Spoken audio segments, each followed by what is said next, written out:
Russia C of ஜப்பான்ல drill பண்றாங்க, naval drill. China தாய்லாந்துல வந்து பாத்தீங்கன்னா ப்ளூ ஸ்ட்ரைக் எக்ஸசைஸ்ன்னு சொல்லிட்டு அங்க ட்ரில்லு பண்ணிட்டு இருக்கிறாங்க. அதே நேரத்தில் அமெரிக்கா இந்த பால்டிக் பகுதி அவங்க எல்லா இடத்துலையும் ட்ரில்லு பண்றாங்க. அதுவும் குறிப்பா பால்டிக்ல வந்து ட்ரில்லு பண்ணிட்டு இருந்தாங்க. அப்படி ட்ரில்லு பண்ணிட்டு இருக்கும்போது 4 அமெரிக்க வீரர் வந்து இதான் வந்துடுறேன் அப்படின்ட்டு போயிருக்கிறாங்க. பார்த்தா செத்து கிடக்குறாங்க 4 பேர் பெலருஸ் பார்டர்ல. அது என்னங்க ஆச்சு? அப்போ பெலருஸ் யாராவது கடத்தி கொண்டு போய் ஏதாவது பண்ணிட்டாங்களா அப்படிங்கிற கண்ணோட்டத்துல பார்த்துட்டு இருக்கிறாங்களா, இல்லை என்ன ஆச்சு அப்படிங்கிற இன்வெஸ்டிகேஷன்ல இறங்கி இருக்கிறாங்களாமா. மிக பெரும் சர்ச்சையை கிளப்பி விட்டுருக்குது. ஏன்னா அமெரிக்கா அப்புறம் பெலருஸ் மேல திரும்பிடுவாங்களா அப்படின்ற கேள்விகள்லாம் வர ஆரம்பிச்சிருக்கு. காரணங்கள் வேணும், எதுவாக வேணா இருக்கலாம் காரணங்கள். 3ஆம் உலகப் போரோட தொடக்கமா இது அப்படிங்கிறது போல இருக்கு. ஏன்னா பல நாடுகளும் ட்ரில்லில் இருக்காங்க. பல பகுதிகள் வந்து பார்த்தீங்கன்னா இந்த உலகத்துல பதட்டமான சூழ்நிலையில் என்ட்ரு ஆயிருக்கு. அதுவும் தாய்வான்லாம் வந்து பார்த்தீங்கன்னா வேர்ல்டு வார் 2ல எந்த அளவுக்கு ஸ்பிரிட்டோட இருந்தோமோ அதே ஸ்பிரிட்டோட சண்டை பிடிப்போம் அப்படிங்கிற சொல்லியிருக்கிறாங்க. முழக்கம் போர் முழக்கம் இட்டிருக்கிறாங்க. அதுவும் என்டிவேர் அப்படின்னு சொல்லிட்டு நேவல் ட்ரோன் வந்து பண்ண சோதனை பண்ணிக்கிறாங்க. அதாவது வடிவம் தாங்க வேற, மற்றபடி கான்செப்ட்லாம் ஒன்று தான். 1 மணி நேரத்துக்கு 60 கிலோமீட்டருக்கு மேலே வேகத்தில் போகும் அப்படிங்கிற சொல்கிறாங்க. 1 டன் வெடிமருந்து அது போல சொல்கிறாங்க. மேபி போர்க்காலம் முன்ன பின்ன இருக்கலாம். இது ஒரு காமிகாசி ட்ரோன். அது போக வந்து இதுலேருந்து மிசைல் லான்ச் பண்ணுற மாதிரியான ஐட்டம் இருக்குது, துப்பாக்கி சுடுற மாதிரியான காமன் உக்ரைனுக்கு எப்படி பார்த்தோமோ அதே போல் இப்போ தாய்வான் வந்து பார்த்தீங்கன்னா இது போல் ட்ரோன் லான்ச் பண்ணி ட்ரில் பண்ணுறாங்க. எல்லாரும் பதட்டமாக இருக்கிறாங்க. அதுவும் இந்த சொமாலியாலாம் வந்து பார்த்தீங்கன்னா இப்போதான் அப்போதான்ட்டு இல்லை, பயங்கரமான தாக்குதல். அதெல்லாம் வந்து போர்லயே இன்ட்ராயிட்டாங்க. ரொம்ப வருஷமா போர் நடந்துட்டு இருக்கிற மாதிரியான ஒரு தீவிர நிலைமை அங்கே வந்துருச்சு. அமெரிக்காவே டைரக்டா இறங்கி சொமாலியால ஏர் ஸ்ட்ரைக் பண்ற அளவுக்கு மிலிட்டன்ஸ் அங்கே பவர்ஃபுல் ஆயிட்டாங்க. ஏன்னா இதே சொமாலியால வந்து பார்த்தீங்கன்னா ஒரு மிலிட்ரி பேஸ்ல வந்து இந்த ஐசிஸ் ஒரு கிளை அமைப்பு இருக்கிறாங்க இல்லையா, அவங்க வந்து உள்ள புகுந்து அவங்க கட்டுப்பாட்டுகள் எடுத்துட்டாங்க. பூரா ஆயுதங்கள் அங்க இருக்கிறது எல்லாத்தையும் எடுத்திருக்கிறாங்க. பல இடங்கள்லயும் வந்து பாத்தீங்கன்னா வெறித்தனமா அவங்க தரப்புல இருந்து முன்னேறிக்கிட்டு இருக்கிறாங்க. இதனால சொமாலியாவே வந்து பாத்தீங்கன்னா பகுதிகளா பிரிஞ்சிருக்கு. என்னதான் சொமாலியான்னு ஒரு நாடா இருந்தாலும் பண்ட்லாண்டுன்றது தனியா இருக்கிறாங்க, சொமாலி லேண்டுங்கிறது தனியா இருக்கிறாங்க, சொமாலியான்றது தனியா இருக்காங்க. தனித்தனியா இருக்காங்க. டிஸ்பியூட்டட் டெரிட்டரினால அங்க இருக்கிற மக்களை தனித்தனியா ஆட்சி ஆண்டுகிட்டு இருக்கிறாங்க. அவங்க எல்லாருமே வந்து பாத்தீங்கன்னா சில சில மிலிட்டன்ஸ்க்கு எகெயின்ஸ்டா அவங்க தாக்குதல் பண்ணிட்டு தான் இருக்கிறாங்க. இருந்தாலும் டாப்லின்ற பகுதியில் வந்து பாத்தீங்கன்னா இருக்கக்கூடிய பேஸை மிலிட்டரி பேஸ் அவங்க கட்டுப்பாட்டுக்குள்ள முழுவதும் கொண்டு வந்திருப்பாங்க. பின்னாடி வீடியோ பதிவுகளோட இருக்கும். அங்க இருக்கக்கூடிய ஆயுதங்கள்லாம் பறிமுதல் பண்ணிக்கிட்டு இருக்காங்க. இதே நேரத்துல பண்ட்லேண்ட் இருக்காங்க இல்லையா, அவங்களுக்குன்னு தனியார் ராணுவம் இருக்கு, தனியார் அரசாங்கம் இருக்கு. அவங்க அதுவும் சொமாலியால இருக்கக்கூடிய ஒரு பகுதி தான். அவங்க வந்து பாத்தீங்கன்னா அவங்களோட ராணுவம் வச்சிருப்பாங்க இல்லையா, அவங்க வந்து அங்க இருக்கக்கூடிய தீவிரவாதிகளை நியூட்ரலைஸ் பண்ணிருக்கிறோம், அவங்க கிட்ட இருக்கக்கூடிய ஆயுதங்கள்லாம் கைப்பற்றிருக்கணும் அவங்க வீடியோ பதிவுகள் விடுறாங்க. ஆனா பெருமளவுல மிலிட்டன்ஸ் வந்து பாத்தீங்கன்னா இந்த இடத்துல கை ஓங்கி இருக்கு. இதே போல மிலிட்டன்ஸ் எத்தியோப்பியாக்குள்ளேயும் வந்துடலாமான்னு பார்த்தாங்க. பட் ஆனா அவங்க பதிலுக்கு ஏர் ஸ்ட்ரைக் பண்றாங்க. இப்போ அமெரிக்கா வந்து பாத்தீங்கன்னா சொமாலியால ஏர் ஸ்ட்ரைக் பண்றாங்க. என்னதான் நடக்குது இங்க அப்படிங்கிற கேள்வி வருது. அதே போல யமன் ஹவுதிஸ் மேல ஸ்ட்ரைக் பண்றாங்க. இதுல என்னன்னா இதை விட ஒரு விஷயம் செய்ய முடியுமா அப்படிங்கிறத வச்சு செஞ்சுக்கிறாங்க இந்த ஏர் ஸ்ட்ரைக்கை. ஏர் ஸ்ட்ரைக் அமெரிக்கா செய்யறாங்க யமனை, ஆனா யமன் அந்த ஏர் ஸ்ட்ரைக் வச்சு செஞ்சுக்கிறாங்க அப்படிங்கிற இருக்கு கடை. அந்த கடையில் வந்து பார்த்தீங்கன்னா ரியாக்ஷன் எப்படி இருக்கு அப்படிங்கிறது போல வீடியோ பதிவுகள் சிசிடிவி கேமரா காட்சி வந்து பார்த்தீங்கன்னா வெளியிட்டிருக்காங்க.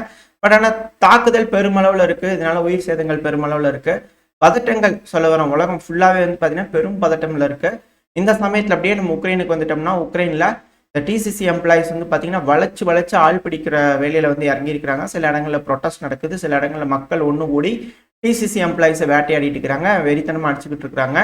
ரெண்டாவது, இந்த ரஷ்யா உக்ரைன் பிரச்சனை முடியாத ஒரு காரணத்தினால தான் எல்லா இடத்துலையும் வந்து பார்த்தீங்கன்னா இது போல கலவர பூமியா ரத்த கலையா மாறிட்டு இருக்கு அப்படிங்கிறத மாற்று கருத்து இல்லை. அதுவும் யூரோப்பியன் யூனியன்லாம் வந்து பார்த்தீங்கன்னா பாருங்க, அதிகமான ஆயுதங்கள் போர்க்காலமோ இல்லை கிளைமேட் கிரைசிஸோ எது வேணாலும் வரலாம்.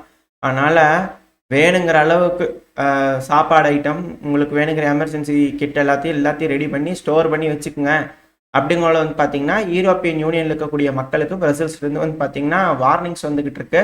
அடுத்தது டென்மார்க்லாம் வந்து பார்த்தீங்கன்னா பெண்கள் எல்லாத்தையும் மொபைலைஸ் பண்ணுங்க, மேண்டிட்டரியா எல்லா பெண்களையும் வந்து பார்த்தீங்கன்னா மொபைலைஸ் பண்ணி அவங்களுக்கு சர்வீஸ் மிலிட்ரி ட்ரைனிங் கொடுத்தாகணுங்க அப்படிங்கிறவங்கள அவங்க தரப்புலேருந்து ஒரு சைடில் ரெடியாக இருக்கிறாங்க. ஸோ எல்லாரும் வந்து பார்த்தீங்கன்னா மிக பெருமளவு ப்ரிப்பேர் ஆகிட்டு இருக்கிறாங்க அப்படிங்கள புரிஞ்சுக்க முடியுது. இந்த சூழ்நிலையில தான் அமெரிக்காவோட பேச்சுவார்த்தை என்ன அப்படிங்கிறதோட இருக்கு. இல்ல பல மேற்குலக அனலிஸ்ட் என்ன சொல்றாங்கன்னா, மேற்குலக மீடியாக்கள்னா ட்ரம்ப் அவர்களுக்கு கிட்ட நிறைய விஷயம் இருக்கு ரஷ்யாவுக்கு கொடுக்கறதுக்கு. ஸோ அதெல்லாம் கொடுத்து பேச்சுவார்த்தையில தாமசம் இழுத்துட்டு வந்துடுவான்றாங்க. ஆனா பேச்சுவார்த்தையில் இப்படி ஆகி போயிடுச்சிங்களே அப்படிங்கிற இருக்கு. பேச்சுவார்த்தை சுமூகமா இருந்ததுன்னா பிரச்சனை இல்லை. இவங்க கிரீமியாவை தொடர்றதுக்காக தான் இத்தனை வேலையை செஞ்சுட்டு இருக்கிறாங்களா அப்படின்ற கேள்விகள் பலருக்கு இருக்கு. ஏன்னா ஆம்பிபிஎஸ் லேண்டிங் பண்றதுல தான் அதிகமான உயிர் சேதங்கள் நடக்கும்.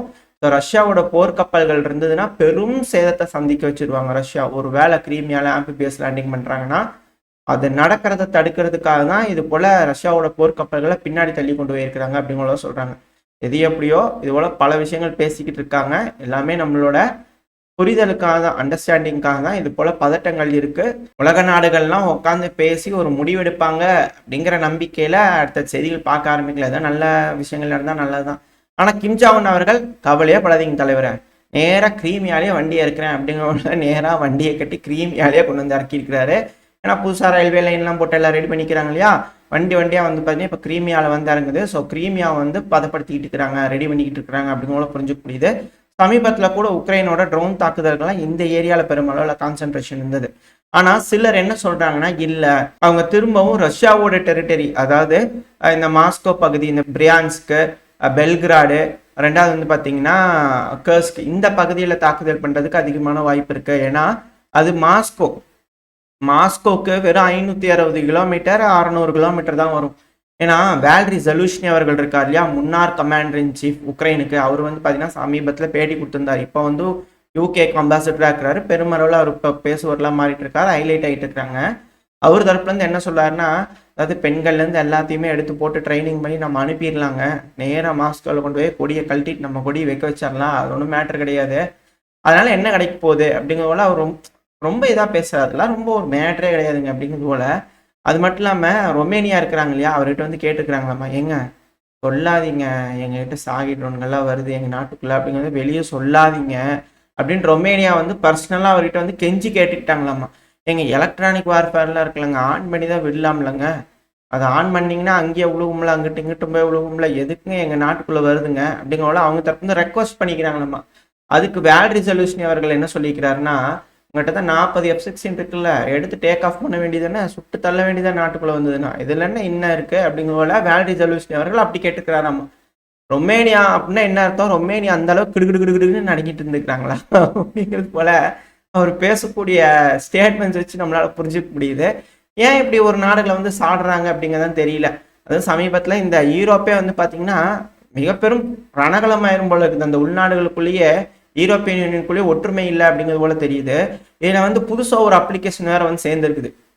அது அர்மேனியா இருக்கிறாங்க இல்லையா, யூரோப்பியன் யூனியன்ல சேர்ந்துக்கலாங்களா அப்படிங்கிற பார்லிமெண்ட்ல வந்து பாஸ் பண்ணி அதை பண்ணிக்கிறாங்க. இதுக்கப்புறம் இயூவில் நாங்கள் சேர்ந்துக்கிறோங்க அப்படிங்கிறவங்கள இயூவில் வந்து அர்மேனியா சேர்றதுக்கு விருப்பங்கள் தெரிவிப்பாங்க.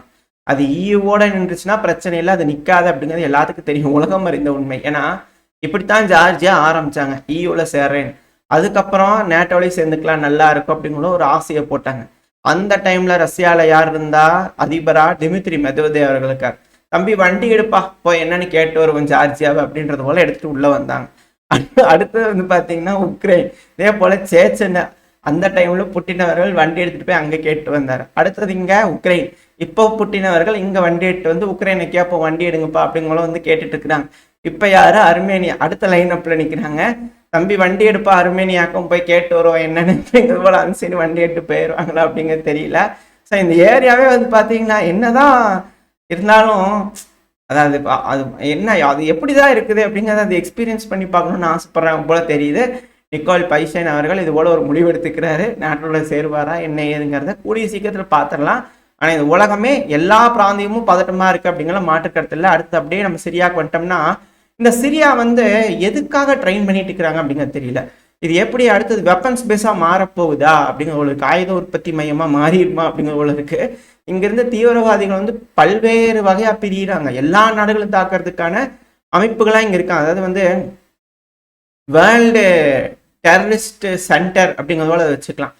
கால் சென்டர் மாதிரி நடத்தினாலும் ஆச்சரியப்படுறதுக்கலாலோ, என்ன ரஷ்யா அடிக்கணுமா, சரி ஒரு பேட்ச் அனுப்புறேன், எங்க இந்தியா அடிக்கணுமா, சரி ஒரு பேட்ச் அனுப்புறேன், என்ன அமெரிக்கா அடிக்கணுமா, சரி ஒரு பேட்ச் அனுப்புறேன்னு அந்த மாதிரி கால் சென்டர் வச்சு ஒரு நிறுவனமா இது மாதிரி நடத்தினா ஆச்சரியப்படுறதுக்கலாம். அந்த அளவுக்கு விபரீதமா வளர்ந்துட்டு இருக்கிறாங்க இந்த சிரியாவில். இப்படி இருக்கும்போது ட்ரோன் உற்பத்தி என்ன, ரஷ்யா தான் வண்டியா தயாரிக்கிற மாதிரி காட்டுவாங்களா, உக்ரைன் தான் வண்டியா தயாரிக்கிற மாதிரி காட்டுவாங்களா, நாங்க தயாரிக்கிறோம் பாருங்க அப்படின்னு FPV ட்ரோன்கள் அல்ல குறையாம தயாரிச்சுக்கிட்டு இருக்கிறாங்களாமா.